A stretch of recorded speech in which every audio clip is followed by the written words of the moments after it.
Olá, turma, tudo bem? Vamos dar início a mais uma aula da nossa disciplina Química Orgânica.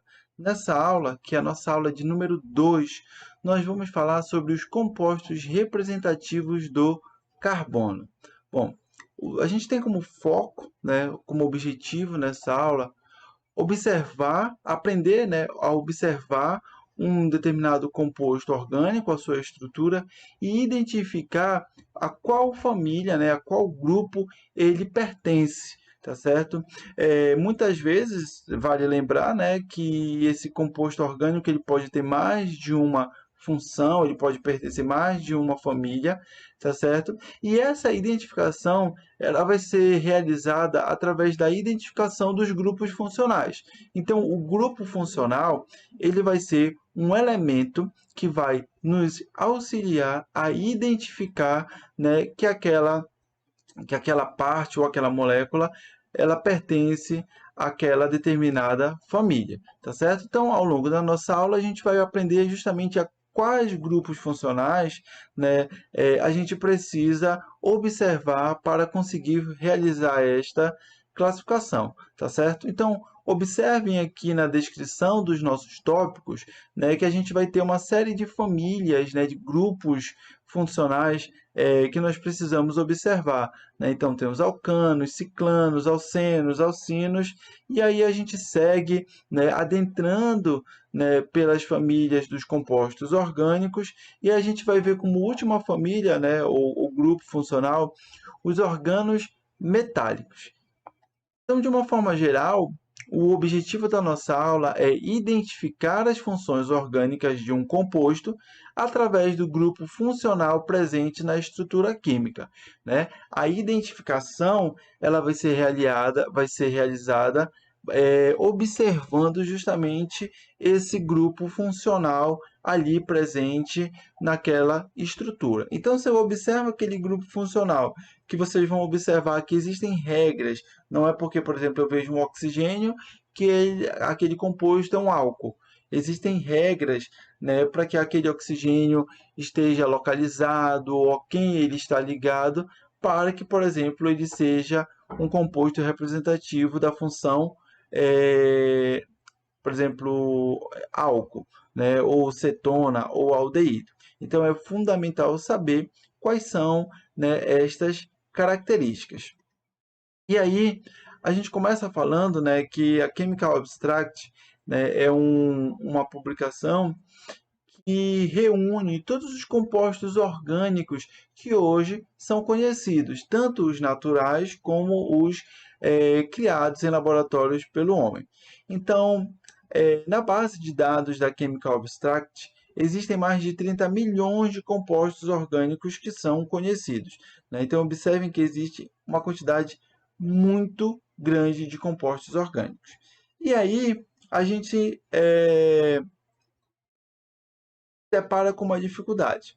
Como é que a gente vai se organizar, né, mediante esse caos, né, de a gente ter tantos compostos orgânicos?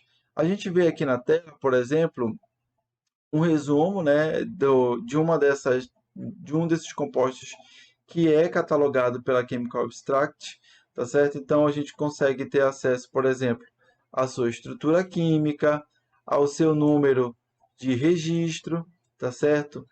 A sua fórmula química, essa informação ela é muito importante.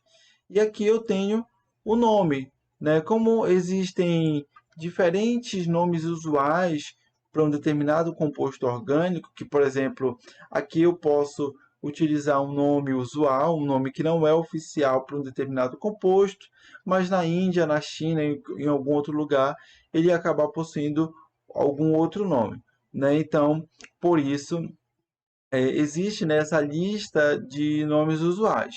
Entretanto, aqui eu consigo observar o seu nome segundo a IUPAC, tá certo? A IUPAC, ela é uma organização, né? Então, significa, né? A sigla significa União Internacional de Química Pura e Aplicada, e essa organização, né, é ela quem, né, periodicamente se reúne e aí estabelece as regras não só de nomenclatura dos compostos orgânicos, mas de compostos inorgânicos, decide sobre a validação, por exemplo, da descoberta de um novo elemento químico, né? Então, ela é como se fosse um órgão de controle, né, da ciência química.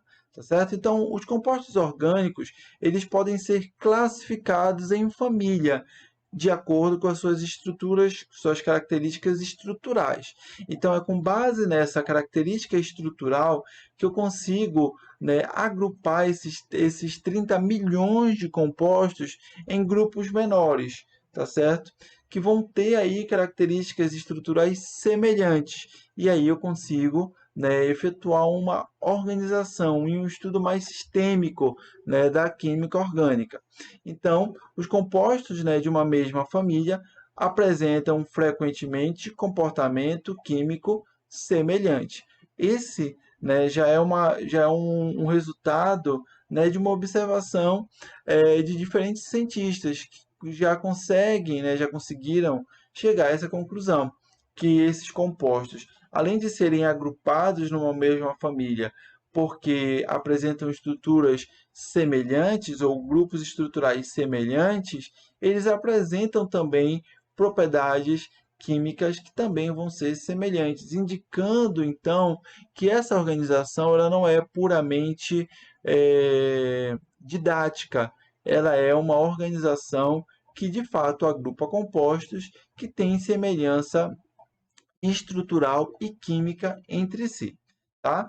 Então, embora os compostos orgânicos possam sofrer diversas reações químicas, apenas certas partes dessa estrutura passam por transformações químicas.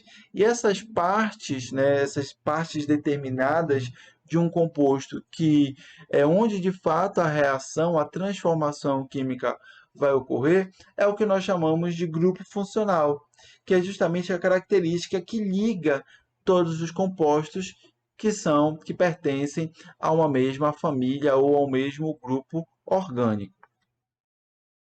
Então, as substâncias puras, elas são caracterizadas por um conjunto de propriedades físicas e químicas que permitem identificá-las.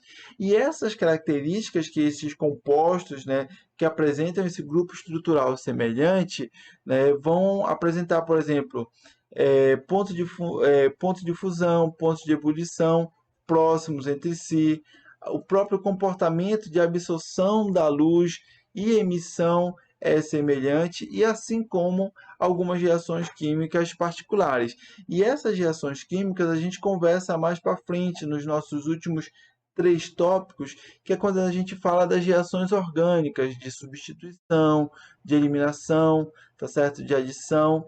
A gente vai perceber que grupos, né, grupos de compostos orgânicos, quando pertencem a uma mesma família, todos vão ser mais propensos a um tipo de reação do que a outro. Tá? Então, essas propriedades dependem justamente desse grupo de átomos que vai estar presente nesses compostos que pertencem à mesma família. Né? Então, grupo de átomos presentes, além disso, da posição desses grupos dentro da molécula. Quando um pequeno grupo de átomos em uma molécula orgânica está ligado de forma específica, então a gente diz que nós temos uma função orgânica, tá certo? E o objetivo dessa construção do conceito de função orgânica é justamente de agregar todos estes compostos em um mesmo grupo, né, facilitando a compreensão e o estudo das propriedades físicas e químicas de uma molécula. Né? Então, assim como, por exemplo, quando eu vou numa biblioteca pesquisar um livro de química, eu não preciso procurar em todas as estantes. Né? Eu vou procurar na estante ali destinada aos livros de química ou de ciências naturais, né, ciências exatas e naturais, porque se encontrou uma organização, né, dentro das ciências. Então, eu tenho as ciências biológicas, eu tenho as ciências naturais exatas, as ciências médicas, as ciências da terra, né, a ciência da educação. Então, se consegue, por exemplo, dentro de uma biblioteca, fazer esse tipo de organização, facilitando, né, a observação quando, por exemplo, eu quero um livro específico. A mesma coisa quando a gente vai, por exemplo, no Spotify, né? A gente quer, por exemplo, hoje eu quero escutar trap.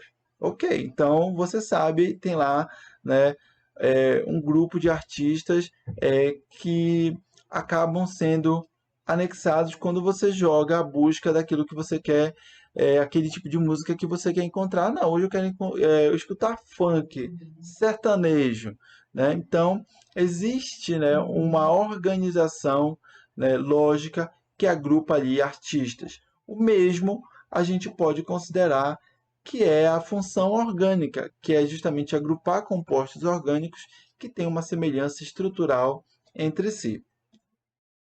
E aí eu chego então à definição de grupo funcional. Então, os grupos funcionais representam características estruturais que pode ser um átomo ou um grupo de átomos que possibilitam a classificação dos compostos em famílias, funções orgânicas e que sofrem reações químicas previsíveis, porque moléculas, né, fazem parte de um mesmo grupo, de uma mesma família, vão apresentar é, é, majoritariamente o mesmo tipo de reação química. Tá? Então, estes grupos de átomos acrescentam certas características que contribuem, então, para as propriedades da molécula, como nós vimos: ponto de fusão, ponto de ebulição, absorção e emissão da luz, entre outros. E aqui, por exemplo, eu coloco o etileno, né? O etileno, que é um nome usual para o eteno. Então, observem que aqui no eteno eu tenho como grupo funcional a existência de uma ligação dupla. E aí eu coloco uma outra molécula aqui do lado, que é a do menteno. Observem que eu tenho, né, uma estrutura de uma molécula mais complexa, ela é maior, eu tenho maior número de uma maior quantidade de átomos, tá certo? Entretanto, observem que eu também tenho uma ligação dupla. Então, eu posso dizer que ambos os compostos orgânicos pertencem à mesma família. Por quê? Porque, apesar de terem, né, uma estrutura, número de átomos diferentes, eles apresentam o mesmo grupo funcional, que é uma ligação dupla entre dois átomos de carbono. Não se preocupe, que nós vamos falar e observar uma a uma. Nesse momento, a gente só quer compreender a definição de grupo funcional. Então, nesse caso, o grupo funcional é a ligação dupla carbono-carbono, né, que vai, né, estar ali tendo a semelhança entre os dois átomos, né? Então, um grupo de átomos que tem um comportamento químico característico em todas as moléculas em que vai aparecer, né? Então, eu vou observar que o etileno e o menteno vão apresentar muitas características semelhantes entre si, justamente por ambos apresentarem esta ligação dupla entre dois átomos de carbono. Tá? Lembrem que nunca vai ser só uma informação, uma ligação dupla. Tem ligação dupla, é um alceno. Não. Né? Eu preciso ter uma ligação dupla entre dois átomos de carbono, certo? Então aqui eu coloco para vocês justamente mostrando que o eteno, tá, ele está sofrendo uma reação com uma molécula de bromo, aonde está ocorrendo a adição de um átomo de bromo nesse carbono e um átomo de bromo nesse outro átomo de carbono. Vejam a molécula final. Então, quando o eteno é atacado pela molécula de bromo, né, ocorre a adição de dois átomos de bromo na molécula. Observem aqui, quando o menteno, que é uma molécula que pertence à mesma família do eteno, que é esse aqui de cima, quando ele é atacado por uma molécula de bromo, a reação é a mesma. Um átomo de bromo entra aqui nesse carbono da ligação dupla e esse outro átomo de carbono, esse outro átomo de bromo entra nesse outro átomo de carbono da ligação dupla. Então, eu tenho a mesma reação. Observem o texto. A química de todas as moléculas orgânicas, independente do tamanho e da complexidade, ela é determinada pelos grupos funcionais que elas contêm. Então não importa se uma tem menos átomos, a outra não, a outra tem mais, uma é assim, a outra é assado. Se eles apresentam o mesmo grupo funcional, a reação química ela vai ser semelhante. Então, os grupos funcionais eles são importantes, pois são sítios na molécula de comportamento químico previsível, né? Então, determinado grupo funcional, seja qual for o composto, vai sofrer o mesmo tipo de reação química. Determinam, em grande parte, as propriedades físicas de um determinado composto. Então, se eu tenho um grupo funcional, aquele grupo funcional, ele vai ser um orientador de quais propriedades químicas aquele composto vai possuir. 3. Servem como unidades para classificar os compostos orgânicos em família. Então, eu consigo separar essas moléculas, independente da sua complexidade e tamanho, em famílias, justamente por conta da presença do mesmo grupo funcional. E servem também como base para dar nomes, né, realizar a nomenclatura desses compostos orgânicos. Então, aqui eu listo aqui 4 importâncias advindas da identificação do grupo funcional presente em uma molécula orgânica. Então, aqui eu vou fazer um resumo, né, desses grupos funcionais e aí a gente depois vai adentrando, né, em cada um dos grupos. Eu começo aqui mostrando para vocês os grupos funcionais que vão apresentar uma ligação múltipla entre um átomo de carbono e outro. Então aqui eu tenho um alceno, tá? Esse daqui não é o nome do composto, na realidade é o nome da família, da função orgânica. Então, sempre que eu tenho uma ligação dupla entre dois átomos de carbono, eu tenho um alceno. Quando a ligação entre os dois átomos de carbono é uma ligação tripla, eu tenho um composto da família dos alcinos. E quando eu possuo um anel aromático, lembre que esse anel aromático ele pode ser também representado pelo híbrido de ressonância, tá?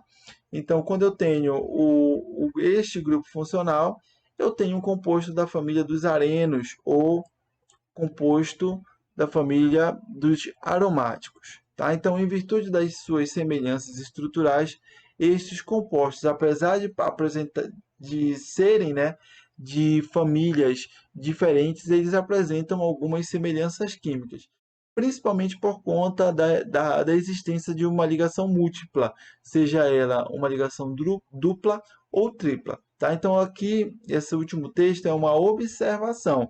Eles não fazem parte da mesma família. Tá? Aqui é uma família alceno, aqui é outra família alcina, e aqui é outra família aromático. Aqui eu mostro os grupos funcionais nos quais o carbono forma uma ligação simples com um átomo eletronegativo, seja um halogênio. Quem são os halogênios? Flúor, cloro, bromo e iodo, né, os elementos que estão ali na penúltima coluna da tabela periódica, oxigênio, nitrogênio ou enxofre. Todos esses átomos são mais eletronegativos, têm uma eletronegatividade maior do que o carbono. E aí eu mostro aqui as famílias. Né? Quando eu tenho um halogênio, né, quem é que é um halogênio? Flúor, cloro, bromo e iodo. Então, quando eu tenho um halogênio ligado a um carbono, eu tenho um composto da família dos haletos de alquila. Quando quem está ligado ao carbono, e esse carbono aqui, pessoal, ele é um carbono simples, um carbono do tipo sp3. Quando eu tenho ligado a esse carbono uma hidroxila, eu tenho um composto que pertence à família dos álcools, né? A família álcool. Quando eu tenho um oxigênio, né, classificado como heteroátomo, né, um oxigênio aqui entre dois átomos de carbono, eu tenho um composto da função éter. Quando eu tenho um grupo fosfato ligado ao carbono, né, eu tenho aqui um fosfato orgânico, né? Vale lembrar que esse fosfato ele pode ser simplificado para PO4, tá? 2 menos. Então é um fosfato orgânico. Eu tenho amina, tá? Então a amina é um nitrogênio ligado a um átomo de carbono, tá certo? O tiol é quando eu tenho um enxofre ligado a um carbono e a um hidrogênio. E observem a diferença aqui entre esses três grupos, tá? Entre essas três famílias. Então, o tiol, enxofre, ligado a um carbono e um hidrogênio. Sulfeto, vejam que é muito semelhante ao éter, né? Então, o sulfeto é quando esse enxofre está ligado a dois átomos de carbono. Então, aqui ele está ligado entre um carbono e um hidrogênio. Então, ele é tiol. Aqui ele está ligado entre dois carbonos. Então, ele é um sulfeto. E o disulfeto é quando eu tenho dois átomos de enxofre ligados entre si, entre dois átomos de carbono. Tá? Então, assim, é importante que a gente consiga, né, compreender todas estas peculiaridades para que a gente olhe o grupo funcional e observe as suas regrinhas e, caso eu tenha, né, a obediência a essas regrinhas, eu posso classificar aquele composto como sendo daquela função.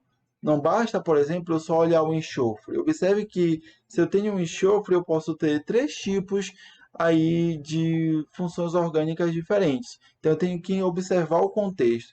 De que forma esse enxofre ele está ali naquela molécula? Ele está ligado a um hidrogênio e a um carbono? Tiol. Ele está ligado entre dois carbonos? Sulfeto. Eu tenho dois átomos de enxofre ligados entre dois átomos de carbono? É um disulfeto. E assim serve para quando eu olhar um oxigênio, para quando eu olhar um nitrogênio, porque a gente tem mais famílias para observar. Aqui o grupo funcional, né, que apresenta uma ligação dupla entre um carbono e um oxigênio, né, que é o chamado grupo carbonila. Aqui vale a gente destacar o grupo aldeído e cetona, porque eles são semelhantes entre si. Observem que no grupo aldeído, a ligação carbono-oxigênio está em uma extremidade de uma cadeia orgânica, né? Ou seja, esse carbono está ligado a um carbono e a um hidrogênio. Já na cetona, esse grupo carbonila ele não está em uma extremidade, ele está entre dois átomos de carbono. Então, essa é a principal diferença entre um aldeído e um composto que pertence à função cetona. O grupo ácido carboxílico, observem que a carbonila agora não está, tá, em uma posição extremo, né, numa extremidade. Entretanto, vejam que agora eu tenho uma hidroxila ligada a ela. Então, nesse caso, eu passo a ter um ácido carboxílico, né? Essas três agora a gente consegue observar que elas têm uma proximidade entre si muito grande. Eu preciso observar as regrinhas. Não basta olhar, tem carbono ligado através de uma ligação dupla a um oxigênio. Ah, é um aldeído. Não. Se estiver na extremidade, aldeído. Se estiver entre átomos de carbonos, cetona. Se em uma das extremidades for uma hidroxila, ácido carboxílico. E ainda tem o éster, porque se essa carbonila estiver ligada a um oxigênio e esse grupo estiver ligado entre dois átomos de carbono, né, observem aqui que é como se esse hidrogênio aqui agora tivesse sido substituído por um carbono, né? Então, se eu tenho esta configuração, eu tenho um composto que pertence à função éster. Tioéster. Na tioéster, vejam que é até um nome semelhante, só que eu substituí esse oxigênio por um enxofre. A carbonila continua aqui, só que agora eu tenho um enxofre. Então, é a função tioéster. Na amida, na amida, é, eu tenho a carbonila, né, que é o que a gente está vendo, e eu tenho o nitrogênio ligado a ela. Cuidado para que você não confunda com a amina. Na amina, eu não amina, tá? Em vez do D de dado, é um N de navio. Na mina, eu não tenho esse oxigênio. Então, se eu não tenho essa ligação dupla com oxigênio, era uma mina. Amina. Como eu tenho a ligação dupla, né? Deixa eu apagar aqui. Como eu tenho a ligação dupla com o oxigênio, então eu estou diante de uma amida.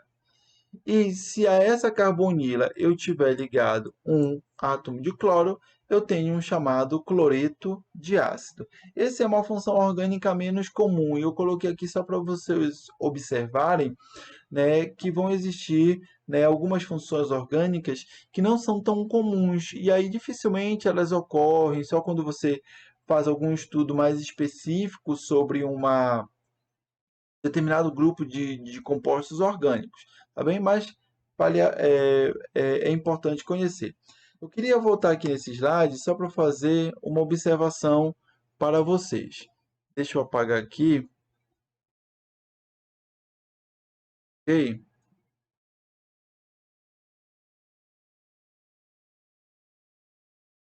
Olha lá.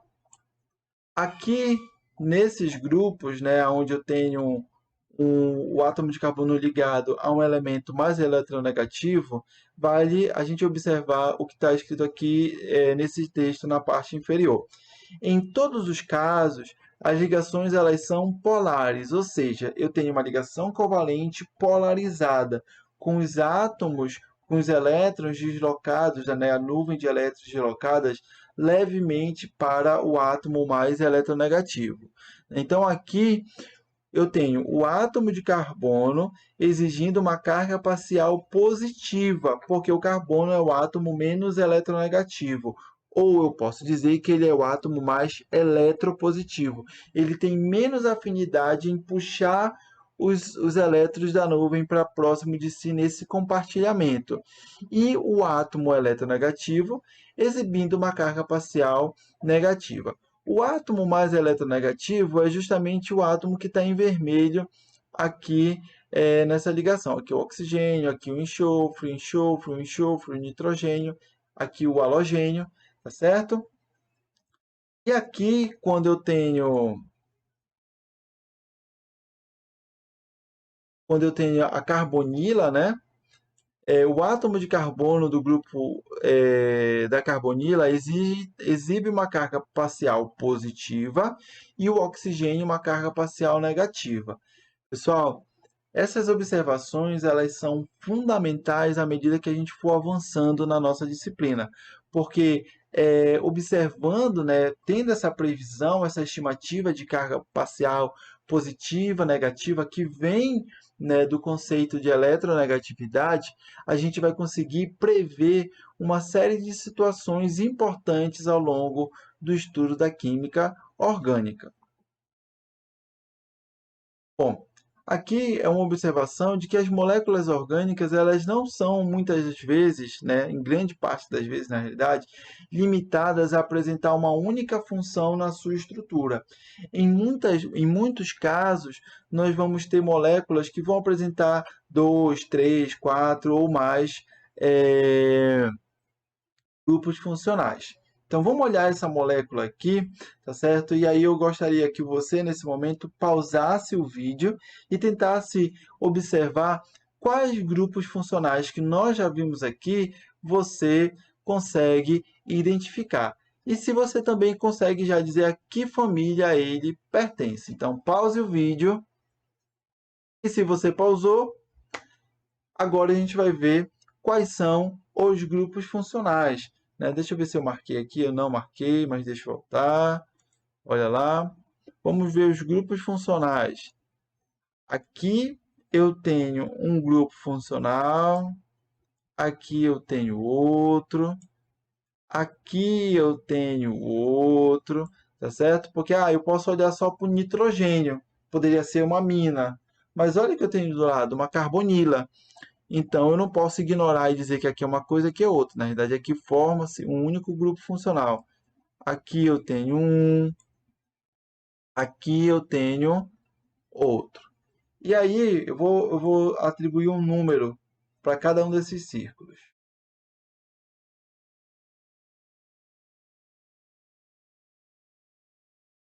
tá? Então vamos tentar já, desde já, né, é, fazer a identificação dos grupos funcionais e estabelecer a qual função orgânica lhe pertence. O grupo funcional a qual pertence o grupo funcional do círculo 1 pertence a qual função orgânica? Função ácido carboxílico. Vejam aqui a carbonila ligado a uma hidroxila. O grupo funcional do círculo 2 pertence a qual função orgânica? Função amida. Vejam o nitrogênio ligado a uma ligação a uma carbonila, né, que é o carbono ligado com oxigênio através de uma dupla ligação. E o grupo funcional 3 pertence a qual função orgânica?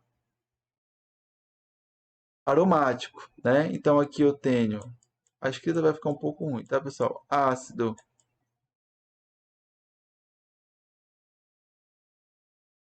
carboxílico. Aqui eu tenho amida. Aqui eu tenho aromático, o areno, tá? Aromático. E do grupo 4, né? O grupo funcional que está presente ficou horrível, tá? Vocês entendem, né? Aromático. O grupo 4, grupo funcional, pertence a qual função orgânica? Vejam, o nitrogênio ligado a um carbono. Então aqui eu tenho uma amina. Vejam a diferença entre amina e amida. Né? Ele está ligado a um carbono. Se tivesse ligado ao carbono, esse carbono seria uma amida. E o 3, o 5 aqui, qual é o grupo funcional? O grupo funcional que pertence à função éster. Ok? Então, as propriedades desses compostos, né, mistos, isso aqui é só um composto, né, um único composto orgânico que apresenta aí esses cinco grupos funcionais. Não são somente. Então, deixa eu voltar. Então, as propriedades desses compostos mistos não são somente uma soma das propriedades dos compostos isolados, mas em muitos casos têm propriedades específicas, tá? Então, vai ser muito comum na natureza a gente encontrar compostos orgânicos que vão apresentar um único grupo funcional e pertencer unicamente a uma família, a uma função orgânica, e eu também vou encontrar compostos orgânicos mistos que vão apresentar aí de 2 para 10 ou mais grupos funcionais.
Bom, a gente vai ver agora função por função, para que a gente entenda quais são as peculiaridades de identificação de cada uma delas. Esse primeiro grupo que nós vamos ver aqui na nossa primeira parte da videoaula do nosso segundo assunto, eles vão pertencer à família dos hidrocarbonetos. Vale destacar para vocês que a família dos hidrocarbonetos é uma grande família, tá certo? Composta por várias subfamílias de identificação. Para que a gente possa primeiro identificar um composto que pertence a essa grande família, que é a família dos hidrocarbonetos, a gente tem que entender o que é um hidrocarboneto. Um hidrocarboneto, ele é um composto orgânico que vai possuir na sua estrutura apenas dois tipos de átomos, átomos de carbono e hidrogênio. Por isso que o nome é hidrocarboneto, de hidrogênio e carbono. Então, independente de como esses átomos de carbono vão estar ligados, em cadeia aberta, fechada, ligação simples, dupla ou tripla, né, um hidrocarboneto somente vai possuir átomos de carbono e hidrogênio. Se ele possuir qualquer outro átomo diferente, ele já não é um hidrocarboneto, né? E com isso você vai observar que você vai eliminar uma série de subclassificações que poderiam ser alcano, alceno, alcino, né? Nenhum pode ser porque já não é um hidrocarboneto, é qualquer outra coisa, tá certo? Então essas primeiras funções que nós vamos observar são todos hidrocarbonetos, tá certo? Vamos começar com a família dos alcanos. Isso porque os alcanos, que pertencem a essa grande família dos hidrocarbonetos, eles representam, né, como se fosse o esqueleto da química orgânica. E você, obviamente, não vai conseguir, né, observar nenhum composto que não tenha ali, vamos dizer assim, essa estrutura tão simples, né? De qualquer forma, né, então, a subfamília, né, dos alcanos, elas para que você possa classificar um composto orgânico como sendo de um alcano, né, ele precisa obedecer claramente aquela característica mais simples que pertence à família. Vamos ver do que é que eu estou falando. Então, os alcanos, né, eles representam, né, eles fazem parte eles são, na verdade, a família, né, mais simples de todas as moléculas orgânicas. Isso porque só vai existir ligações simples, carbono-carbono, né, dentro da molécula.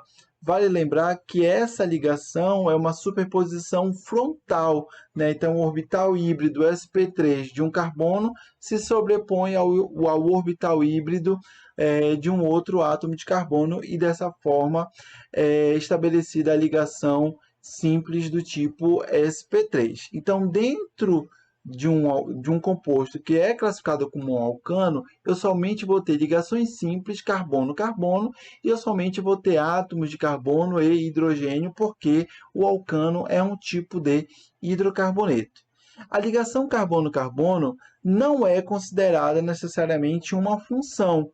Isso porque ela vai estar presente em quase todos os compostos orgânicos e não apresenta uma reação característica, né? É como se fosse a água. A água está em tudo, então ela não faz muita diferença. Você não sente o sabor da água porque a água não tem um sabor. Ela está presente em tudo. Então o alcano ele não é considerado necessariamente uma função porque ele vai servir de base para todas as outras famílias.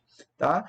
Então a união de 3, 4, 5 ou mais átomos de carbono pelas ligações simples carbono-carbono pode gerar então aí uma vasta família de moléculas. E aí eu mostro aqui para vocês na parte inferior os primeiros alcanos, que são alcanos de cadeia linear, tá? Que é uma cadeia sequencial de átomos de carbono. Então aqui eu tenho o metano, o etano, o propano e o butano. Essa nomenclatura a gente não vai adentrar especificamente nelas, tá? Mas esse prefixo met, et, prop, but indica o número de átomos de carbono que eu tenho ali dentro daquela cadeia principal, que a gente vai conversar um pouquinho sobre isso.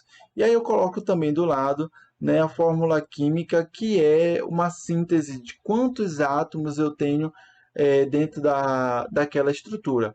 Vejam, né, que em todos eu sempre só tenho átomo de carbono e hidrogênio. Isso porque os alcanos pertencem à grande família dos hidrocarbonetos. E aqui, por último, eu tenho o isobutano. Eu não marquei o isobutano porque esses quatro primeiros aqui, do metano ao butano, eles apresentam cadeia linear. É uma ligação sequencial de átomos de carbonos.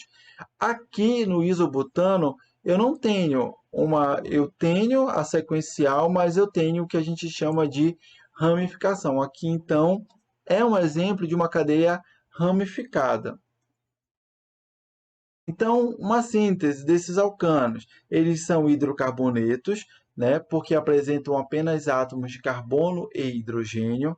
Eles vão apresentar como uma fórmula geral, né, essa seguinte definição. O número de carbonos vai ser o número N, né, o número X, e o número de hidrogênios presentes dentro dessa estrutura vai ser duas vezes o valor do número de átomos de carbonos mais 2. Então, por exemplo, se eu quero desenhar uma estrutura que vai ter 10 átomos de carbono, e eu sei que é um alcano, né, o número de hidrogênios que ela vai ter é duas vezes esse número, 20, mais 2. Então, ela vai ter 22 átomos de hidrogênio. Eles são, né, os alcanos são hidrocarbonetos saturados, isso porque eles só vão apresentar ligações simples entre os átomos de carbono. Eu digo que ele é insaturado porque, olha lá, um carbono, aqui ficou horrível esse carbono, vou aqui para baixo. Um carbono, a gente já sabe que ele é um átomo tetravalente, que ele pode fazer quatro ligações. Então, como nos alcanos eu só vou ter ligações simples, tá? Então, todas as quantidades de átomos que, por exemplo, poderiam entrar aqui já foram preenchidas. Então, eu digo que ele é um átomo saturado. Se eu tivesse uma ligação dupla, tá?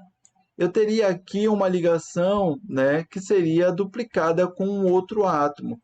Essa ligação ela poderia ser quebrada e propiciar a entrada de mais átomos. Então, quando eu tenho uma ligação dupla ou tripla, eu digo que eu tenho um carbono insaturado, porque se aquela ligação múltipla for quebrada, pode entrar um número mais de átomos. No caso de um carbono simples aqui, né, como esse carbono aqui que vai ocorrer nos alcanos, eu não tenho ligação para quebrar para poder entrar átomos. Só se eu tirar um átomo para entrar outro. Mas o número de átomos que aquele carbono pode comportar já foi atingido o máximo. Eles são também chamados de alinfáticos. Deixa eu apagar.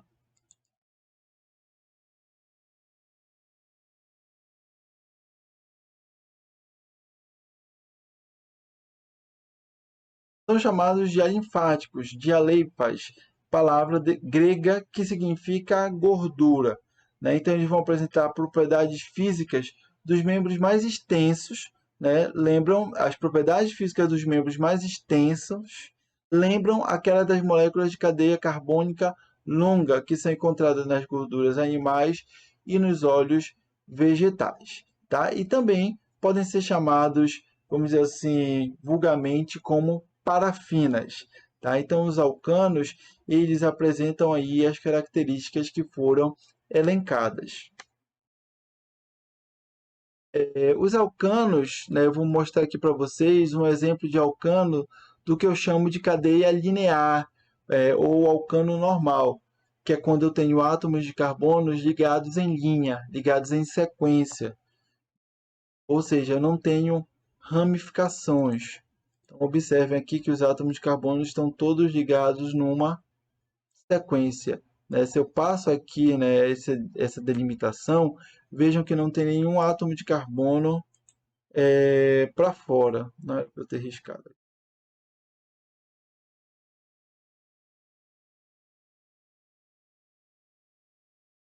O alcano de cadeia ramificada são compostos cujas cadeias de carbono sofrem aí, né, uma ramificação. Então, bora pegar esse primeiro exemplo. Deixa eu ver se eu coloquei. Não coloquei, então eu vou ter que desenhar. Olhem lá. Eu não vou aqui nesse momento encontrar a cadeia principal, tá? Mas a cadeia principal, pessoal, é aquela cadeia que vai apresentar o maior número de átomos de carbonos ligados entre si em uma única sequência.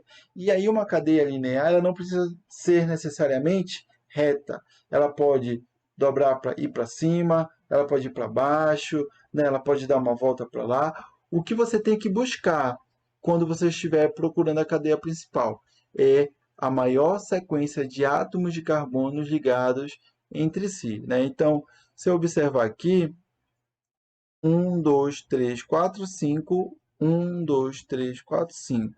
Né? Então, a cadeia principal pode ser essa daqui. Ah, professor, e se eu escolhesse para cima, você chegaria ao mesmo resultado, tá bem? Você teria uma ramificação nesse átomo de carbono aqui, né? Se eu venho para cá, a cadeia principal, se ela faz essa curva aqui, né? Eu tenho também uma ramificação neste átomo de carbono. E aí tudo isso daqui, pessoal, é ramificação. Então, vejam a diferença de uma cadeia linear, que eu não tenho ramificação, e a ramificação é caracterizada por um átomo de carbono para fora, né, dessa sequência de átomos de carbono ligados entre si.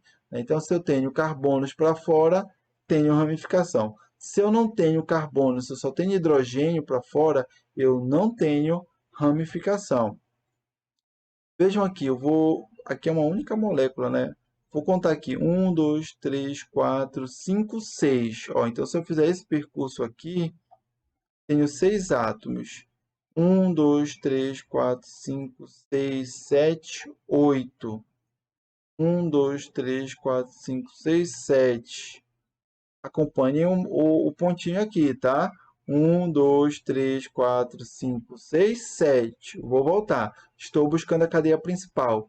1, 2, 3, 4, 5, 6, 7, 8.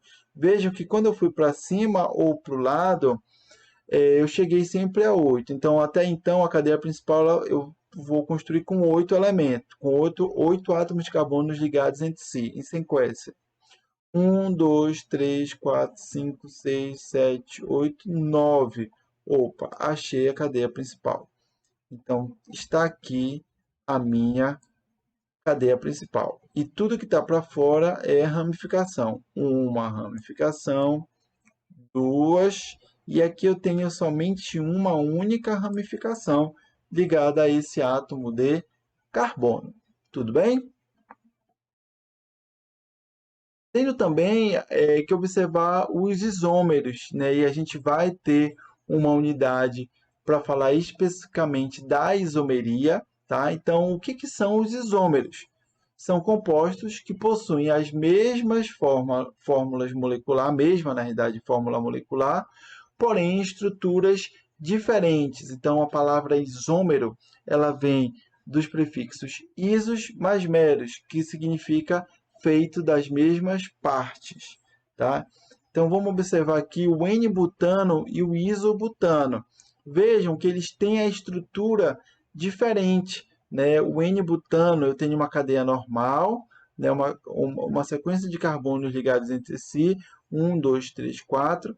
E o isobutano ele apresenta já uma ramificação, uma cadeia principal com 3 átomos de carbono, tá? E uma ramificação bem aqui. Vejam que essa é a estrutura em zigue-zague, né? A esquelética. Então, os átomos de carbono e hidrogênio estão omitidos. E aqui eu tenho outro exemplo, né, de isômeros, tá certo? Aqui eu tenho 4 átomos de carbono ligados em série e aqui eu tenho uma... desculpa, gente, é o mesmo, tá? É que eles só estão... Aqui eu tenho representações diferentes, tá? E por que são isômeros? Porque se eu observar, vamos contar o número de átomos de carbono de cada molécula. 1, 2, 3, 4. 1, 2, 3, 4. 4 átomos de carbono. Vamos contar o número de hidrogênio. 1, 2, 3, 4, 5, 6, 7, 8, 9, 10. 10. Se eu lembrar lá da fórmula que eu mostrei para vocês, para eu encontrar o número de hidrogênios, 2 vezes o número de carbono, 8, mais 2, 10. Alcano. Obedece à fórmula do alcano. Vamos contar desse daqui. 1, 2, 3, 4, 5, 6, 7, 8, 9, 10. Mesmo número de hidrogênios. Então, observem que o N-butano e o isobutano apresentam a mesma fórmula molecular, a mesma fórmula química, porém as suas estruturas são diferentes. Por isso, eu digo que eles são isômeros, tá? Então, os isômeros são compostos com o mesmo número e o mesmo tipo de átomo, mas diferem do modo como esses átomos estão dispostos no espaço. Aqui eu coloco para vocês, né, um outro exemplo de isômeros, né, que são isômeros que vão apresentar a mesma fórmula molecular, que é C6H14. Então, observem aqui, né, na primeira coluna, a fórmula molecular exatamente igual. Na segunda, a fórmula estrutural. Então, observem que a estrutura entre eles é diferente, mas a quantidade de átomos e os tipos de átomos são os mesmos.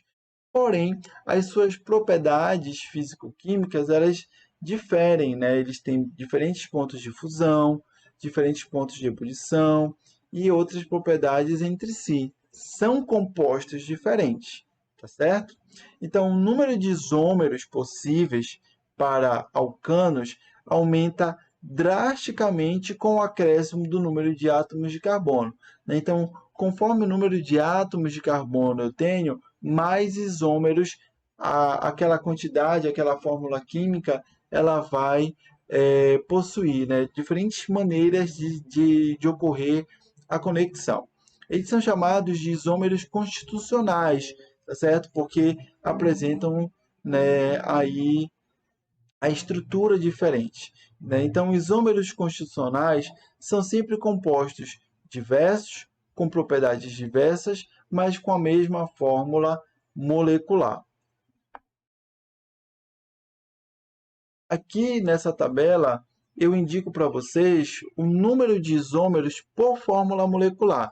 Então, por exemplo, quando eu tenho um único carbono, eu só tenho um isômero, ou seja, eu só tenho uma organização possível.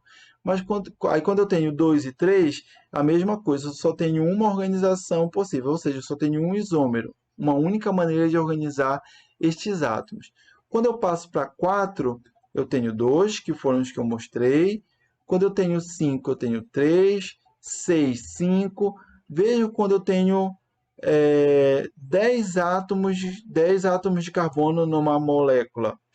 Eu tenho 75 isômeros, ou seja, eu tenho 75 maneiras diferentes de organizar 10 átomos de carbono e 22 átomos de hidrogênio. É cadeia linear, é cadeia ramificada, com duas ramificações, com três, com quatro.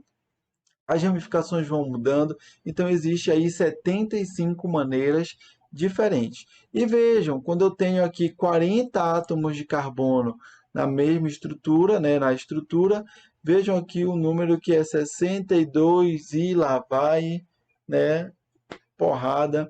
É um número que eu acho que eu não sei nem pronunciar, 62 trilhões talvez, né, de isômeros.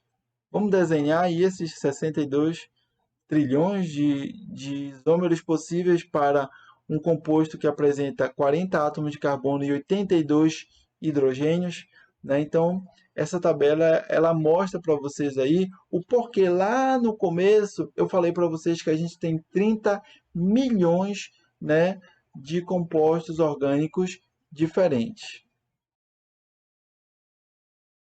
E aí, essas ramificações nós vamos chamar de grupo alquila, né? E ela vai ser muito comum nos compostos orgânicos. Existe também, né, uma grande quantidade de tipos de ramificações, né? O grupo alquila é um deles, mas existe uma série de outros. Mas a gente vai observar agora o grupo alquila, né? Porque eles representam um grupo mais comum de ocorrer como ramificação nos compostos orgânicos. Então, a remoção de um grupo hidrogênio de um alcano gera uma estrutura parcial denominada grupo alquila. Algumas informações sobre esses grupos. Não são compostos estáveis por si, ou seja, eu não vou ter, né, um grupo alquila vivendo sozinho na natureza, eles são estáveis, então eles vão existir por uma fração de milésimos de segundo, tá? São nomeados substituindo a terminação ano do alcano de origem pelo sufixo ila, né? Então, só para que a gente consiga já entender do que eu estou falando, então aqui eu tenho um alcano, que é o metano, CH4. Então, se eu tiro dele um hidrogênio, tá? Eu vou ficar com essa maneira, CH3, né? Com esse carbono aqui pedindo uma ligação, né? Então, aqui eu tenho um grupo alquila. Este grupo alquila, tá certo? Ele vai receber seu nome do alcano de origem, metano, aonde eu tiro o ano e adiciono o ila. Então, o metano vira metila. Então, aqui é o radical metila. E aí, pessoal, para cada um dos alcanos, eu posso fazer a retirada de um hidrogênio, gerando então um radical, né, um grupo alquila. Então, essa remoção de um átomo de hidrogênio, quando é do carbono da extremidade de uma cadeia linear de qualquer alcano de cadeia normal, de cadeia linear, né, origina uma série de grupos alquilas de cadeia linear. O grupo alquila ramificado são gerados pela remoção de um átomo de hidrogênio interno, né? Então, aqui eu só começo a explicar para vocês que, assim, à medida que eu vou aumentando o meu tipo de alcano, o número de átomos de carbono dentro do meu grupo, do meu composto orgânico, aumenta também a complexidade do grupo alquila que vai ser formado quando eu retiro um átomo de hidrogênio. Olha lá, aqui foi retirado um átomo de hidrogênio do metano, né, que é o CH4, então virou o grupo metil. O etil ele é derivado do etano, que é o CH3, CH3. Né? Então, vejam que se eu tiro um hidrogênio desse carbono ou desse carbono, é tudo da extremidade. Então, vai sempre gerar esse radical, que é o radical etil. O N-propil é quando eu retiro, e aí o N-propil é interessante eu mostrar aqui para vocês. O N-propil é esse daqui, CH3, CH2, CH3. Então, esse daqui, pessoal, é o etano. Mas observem o seguinte, deixa eu mudar aqui a cor. Então, vejam lá. Se eu tiro um hidrogênio de uma das extremidades, independente de qual eu for tirar, eu vou chegar ao mesmo radical, que é o radical N-propil, tá? Com um dos carbonos aqui solicitando uma ligação, então o radical N-propil. Entretanto, se eu quiser tirar um hidrogênio interno, eu vou gerar um outro radical, que é o isopropil. Vejam a diferença. Aqui eu tenho CH3, CH2, CH2, tá? Poderia ser também CH2, CH2, CH3, se eu tivesse tirado dessa extremidade. É a mesma coisa, é só você pegar a molécula e fazer isso daqui, tá? Entretanto, quando eu tiro do meio, vejam, CH3, CH, CH3. Então, é o carbono do meio que tem uma ligação aqui querendo ser feita. Então, esse daqui é o radical isopropil. Esses radicais aqui, tá?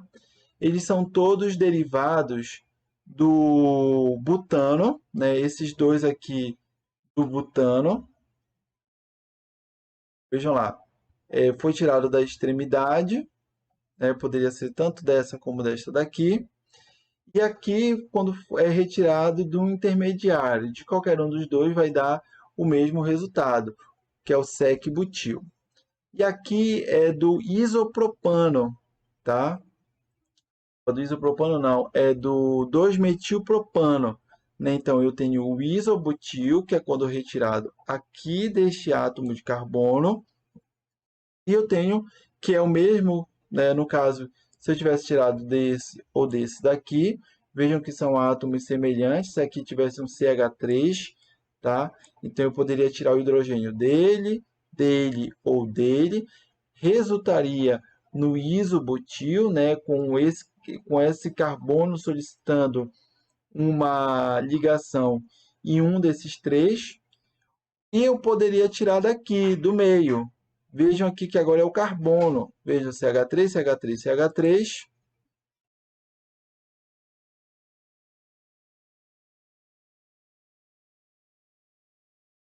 E aí o carbono central é que ele está demandando aqui uma ligação. Então aqui eu tenho tesse-butil.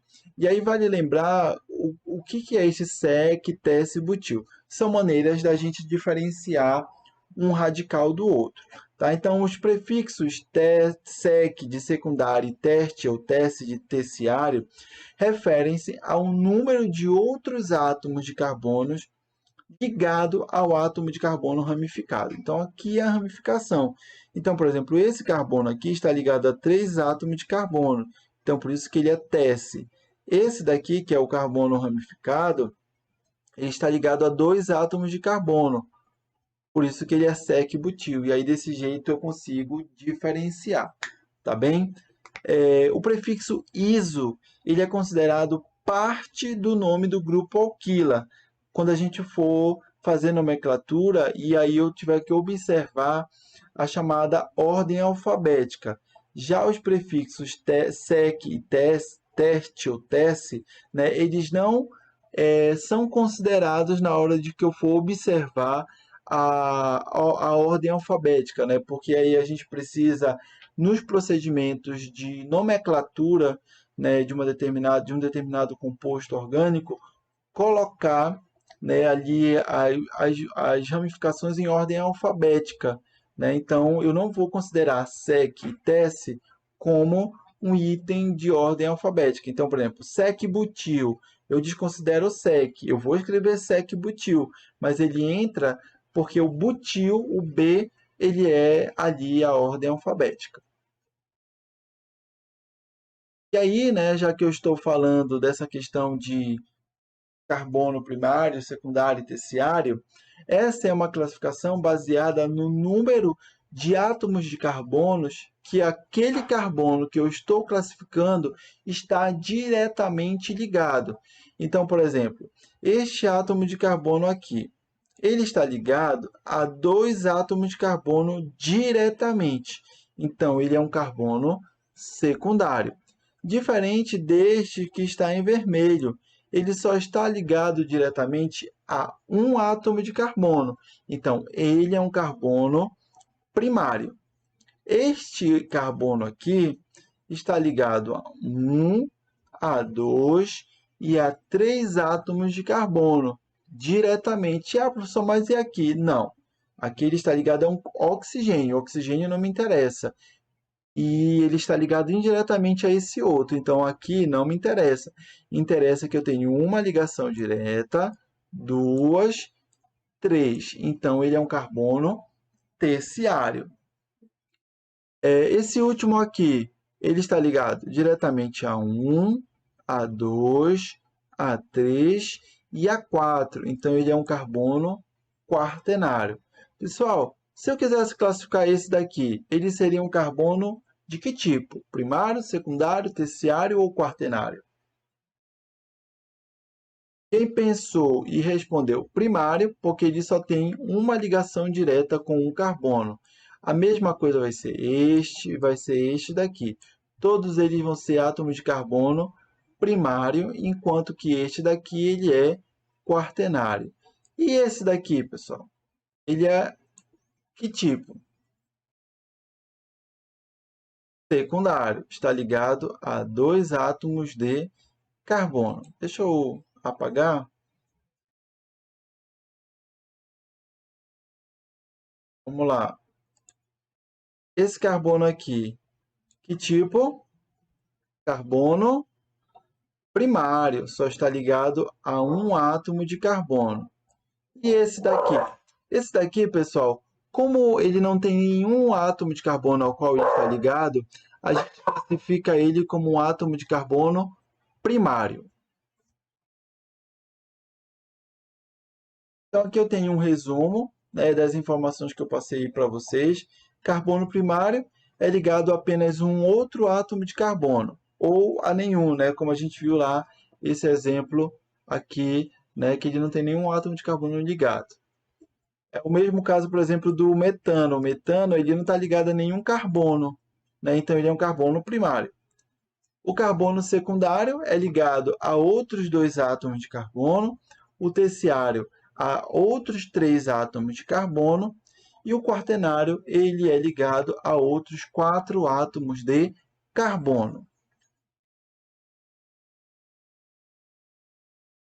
Vejam aqui, né, pela legenda, né, é interessante a gente conseguir fazer essa observação, tá? Eu vou tentar seguir as mesmas cores para que vocês possam ver melhor.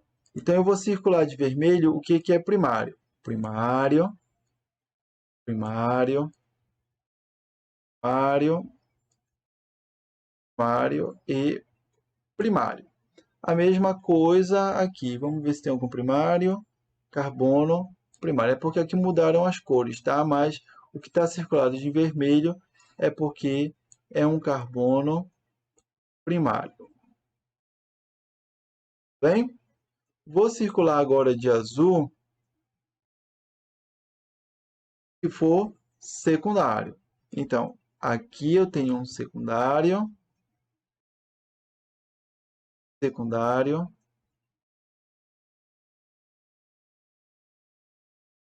secundário. Tá? Faltou marcar aqui dois primários, tá, pessoal? Deixa eu voltar. Aqui ele é primário e aqui também é primário, tá? Vou marcar agora de verde os terciários. Bem aqui eu tenho um terciário. Bem aqui eu tenho um terciário. E vou marcar de lilás o único quaternário que a gente tem bem aqui, certo? Então, observem as conexões, né? Carbono primário ligado somente a um átomo de carbono, carbono secundário ligado a dois átomos de carbono diretamente, terciário ligado a três e quaternário ligado diretamente a 4. Bom, vocês podem observar, vocês vão poder observar que em algumas moléculas vai ser colocado o símbolo R, né? Esse R ele é muito usado na química orgânica para representar um grupo orgânico genérico. Quando, por exemplo, não me interessa o restante da molécula, me interessa uma determinada parte. Então, para eu não precisar escrevê-la toda, né, em termos didáticos, eu coloco um R dizendo que ali eu tenho um grupo orgânico ainda que vai entrar. É no mínimo um carbono, tá? Então, você pode pensar no R como uma representação do restante da molécula, aquilo que não precisamos especificar. Então, por exemplo, se eu fosse classificar este átomo de carbono em primário, secundário, terciário, quaternário, eu iria classificá-lo como? Pensem aí. Tem que pensar rápido.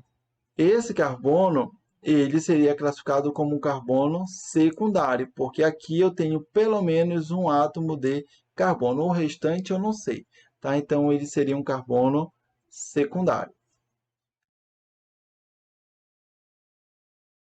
Podemos também nos referir aos átomos de hidrogênio como primário, secundário ou terciário, né? Essa classificação ela vai estar relacionada ao átomo de carbono ao qual o hidrogênio vai estar ligado, né? Então, os átomos de hidrogênio que são primário, eles estão dentro de um círculo vermelho, ou que seria lilás. Tá? Então, todos esses átomos de carbono, como estão ligados a um carbono primário, eles são átomos de carbono, átomos de hidrogênio primário. Os átomos de hidrogênio secundário, eles estão dentro, deixa eu ver aqui, do quadrado do quadrado verde. Por quê? Porque eles estão ligados a um átomo de carbono secundário. Aqui nesse losango, né, eu tenho um hidrogênio terciário. Por quê? Porque ele está ligado a um átomo de carbono terciário. E aqui esses triângulos representam carbonos quaternários. E aí eu coloco, né? Por que a gente não tem, então, um hidrogênio quaternário? Por quê? Porque, pessoal, olha lá, um carbono quaternário é um carbono que vai estar ligado diretamente a 4 átomos de carbono. E a classificação do hidrogênio está relacionada ao tipo de carbono que ele está ligado.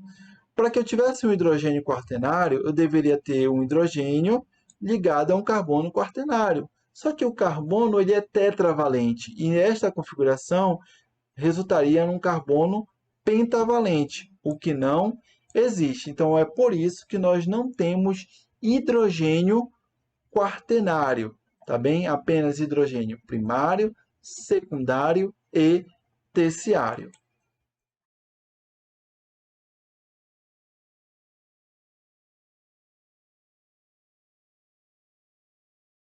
E aí, deixa eu ver se eu coloquei aqui para vocês. Não. Então, olhem lá. Eu vou colocar aqui em vermelho todos os átomos de hidrogênio que são primários. Por quê? Porque eles estão ligados a um carbono primário, que está ligado diretamente a um único carbono. Então, todos aqui são átomos de hidrogênio primário. Não, não, aqui.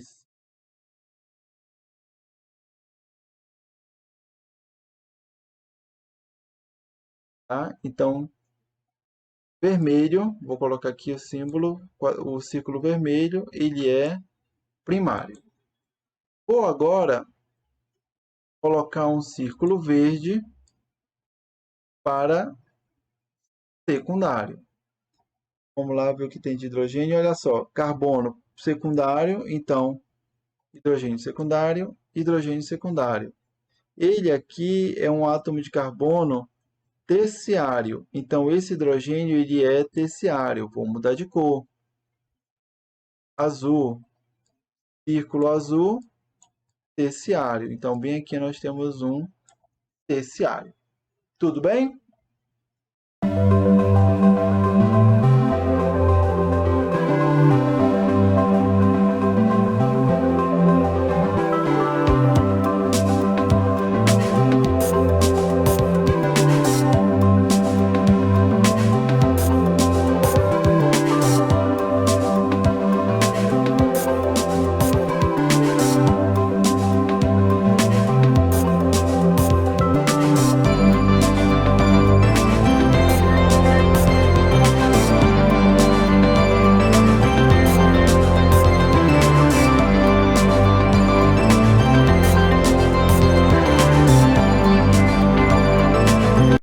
Bom, seguindo agora, né, já para nossos momentos finais dessa primeira parte da nossa videoaula de número 2, a gente vai fechar vendo, né, o restante das outras subfamílias que pertencem a essa grande família que é a família dos hidrocarbonetos. A gente vê então os cicloalcanos, né, que seriam alcanos de cadeia fechada, né? Então a cadeia carbônica ela continua sendo uma cadeia carbônica saturada, ou seja, sem ligações dupla ou tripla, só que agora a gente tem aqui, né, essa cadeia em formato de anel. É um alcano que não tem uma extremidade, né? A gente teve o fechamento da cadeia. Aqui a gente pode ver, né, os exemplos dos principais alcanos sem ramificações, né? Então, o ciclopropano, o ciclobutano, o ciclopentano, o ciclohexano, tá? E aqui eu coloquei uma observação. Derivados de ciclopropano não são muito comuns na natureza, porque são pouco estáveis e requerem mais energia para serem formados. A gente vai falar sobre isso, que é justamente a tensão provocada pelo fechamento, né? Então, essa estrutura triangular do ciclopropano gera uma tensão dentro da cadeia, né? Entre os átomos de carbonos, que faz com que ele tenha uma instabilidade muito grande. Os anéis de ciclobutano são formados em amostras de DNA ou RNA expostas à irradiação de luz UV, e os ciclos, né, com 5 e 6 átomos de carbono são os ciclos mais comuns nos seres vivos. Então, os ciclos alcanos são bastante importantes para a gente. Aqui eu mostro para vocês importantes derivados dos cicloalcanos, né? Então aqui eu tenho o ácido 1-aminociclopropano 1-carboxilato, né? Que é um aminoácido presente na síntese do etileno em vegetais com flores. Aqui eu tenho o lanosterol, que é o ponto de partida para a síntese do colesterol e outros hormônios esteroidais, como a progesterona, né? Observem aqui o ciclo alcano, né? Que é a cadeia fechada saturada, sem ligações duplas. Então vejam que aqui ela é saturada, aqui eu já tenho uma outra família, tá? E essa ligação dupla ela está aqui entre os dois, então somente esta daqui. Essa daqui também é um ciclo alcano. A progesterona, hormônio sexual feminino da classe dos esteroides, né? Aqui eu tenho um exemplo, né? Cadeia fechada saturada. Os alcenos. Os alcenos, que também são hidrocarbonetos, assim como os cicloalcanos e os alcanos, eles têm como característica a presença da dupla ligação entre dois átomos de carbono, né? Eu posso ter uma, que são os alcenos, eu posso ter duas, né, ou mais, que seriam os alcadienos. Tá? Então, a ligação dupla ela não apresenta a possibilidade de rotação em torno da ligação carbono-carbono, né? Que é uma possibilidade que ocorre quando tem uma ligação simples, é uma possibilidade de rotação entre os carbonos. A ligação dupla ela não permite esta rotação. Os dois lados da ligação dupla podem ser diferentes, né, com a possibilidade da formação de dois isômeros, que são os isômeros chamados de cis-trans ou EZ. Porque quando eu olho, eu vou colocar bem aqui, quando eu olho uma ligação dupla entre dois átomos de carbono, esses átomos de carbono eles vão formar aqui ainda duas ligações, né? Então eu posso, né, olhar para esses constituintes aqui. Quem é X? Quem é Y? Né? Então, quando, por exemplo, eu tenho aqui, deixa eu dar de cor. Quando eu tenho aqui, por exemplo, um plano passando aqui, uma linha, né, cortando. Então, por exemplo, se eu tenho átomos iguais do mesmo lado, eu posso dizer que eles é uma molécula cis, né?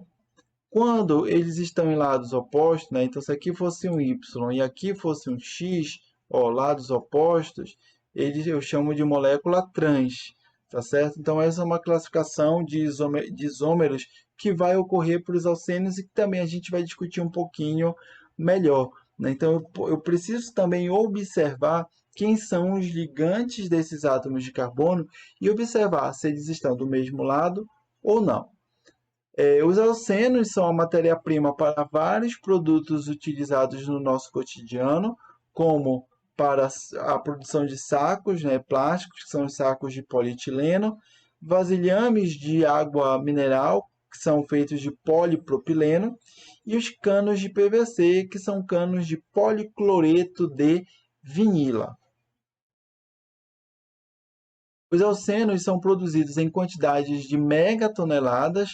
Essa produção ela vem a partir do craqueamento do petróleo, né, que é um processo industrial já muito bem difundido, né, envolvendo aí elevadas temperaturas, né, então um fracionamento de temperaturas que vai aí quebrando o petróleo em diferentes hidrocarbonetos, né, e os oceanos também apresentam grande importância biológica, né, são eles, né, que vão atuar como, por exemplo, hormônio que gera um amadurecimento de frutas, né? Então eu coloco aí o eteno, né, o etileno, que ele atua como um hormônio em plantas com flores, induzindo o amadurecimento de frutas, né? E aí eu coloco essa imagem, né, de uma banana, né, da esquerda para a direita, ela sofrendo esse processo de amadurecimento.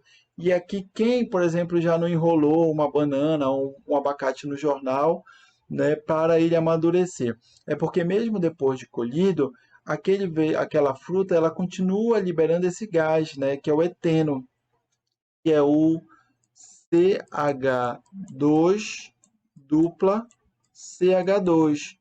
E aí ele amadurece. Então, se por acaso você deixar muito tempo, né, aquele ambiente abafado, né, que a gente diz, na verdade você vai manter ali uma concentração muito excessiva de eteno, gerando ainda mais rápido o amadurecimento daquela fruta, tá? A fruta também pode ser tratada como etefon, que lentamente, né, libera etileno e inicia o amadurecimento da fruta, que é um composto químico que aí ajuda essa aceleração do amadurecimento da fruta.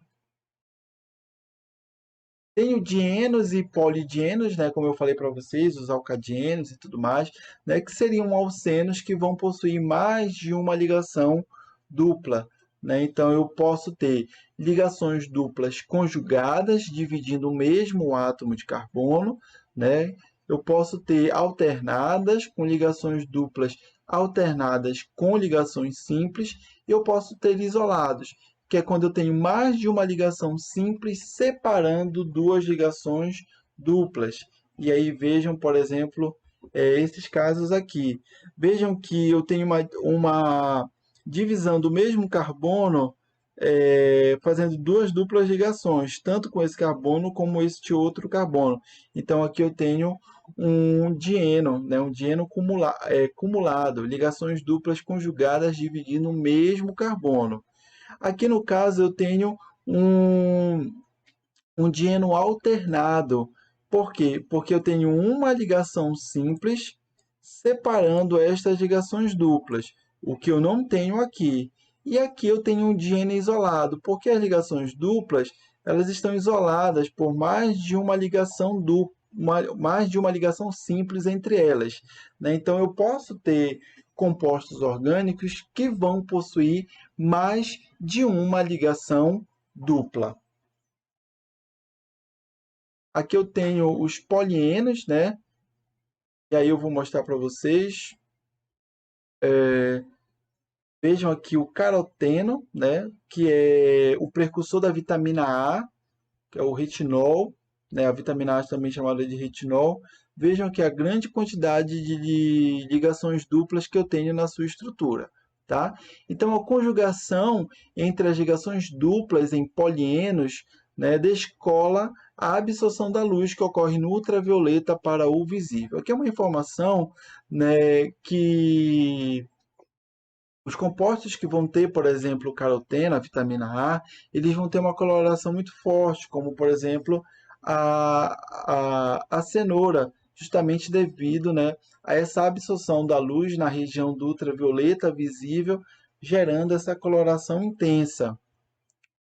Tem aqui o licopeno, né, que também é um polieno, um alceno que tem mais do que uma ou duas ligações duplas. Então, os dienos têm duas ligações duplas, os alcenos uma, e os polienos têm mais do que duas ligações, né? Então, observe aqui a grande quantidade. Então, o licopeno é um antioxidante que, quando absorvido pelo organismo, ajuda a impedir e reparar os danos às células causadas pelos radicais livres. Então, quem não gosta de tomate, né, amanhã já compre tomate e comece a comer, porque é bem importante para a nossa saúde. Os alcinos, eles também fazem parte dessa grande família, né, que é a família dos hidrocarbonetos, que são compostos que somente têm hidrogênio e carbono na sua estrutura, só que nesse caso, os alcinos eles vão possuir uma ligação tripla entre dois átomos de carbono, né, que é justamente a característica dessa função. Né? Compostos com ligações triplas, eles não são tão comuns na natureza e eles vão possuir uma importância bioquímica menor. Eu tenho aqui um exemplo, deixa eu ver se eu coloquei o nome do composto, eu acabei não colocando, tá? Mas aqui eu tenho um exemplo de um alcino, né? Vejam aqui uma ligação tripla, na realidade ele tem várias ligações triplas, três, né? Ele pode ser encontrado em flores do açafrão, e aqui eu também tenho um outro composto, tá? Com três ligações triplas, que é encontrado nas folhas e nas flores do picão preto, tá certo? Depois eu vou procurar o nome desses alcinos e vou passar para vocês, tá certo? Então, a característica, só resumindo, a característica dos alcinos é essa ligação tripla, né? A ocorrência de pelo menos uma ligação tripla. E aí, pessoal, eu queria só fazer um resumo com vocês nesse momento, para indicar o seguinte: tanto os alcanos, os alcenos, os alcinos, né, e até os dienos e polienos, todos eles pertencem à grande família que é a família dos hidrocarbonetos, que apresentam apenas átomos de hidrogênio e carbono na sua estrutura. Vimos que os alcanos eles só apresentam ligações simples entre os átomos de carbonos. Os alcenos, dienos e polidienos, eles vão apresentar pelo menos uma ligação dupla, né? E os alcinos, pelo menos uma ligação tripla. Com isso, a gente encerra, né, a nossa primeira parte da videoaula de número 2. Até a próxima videoaula, pessoal!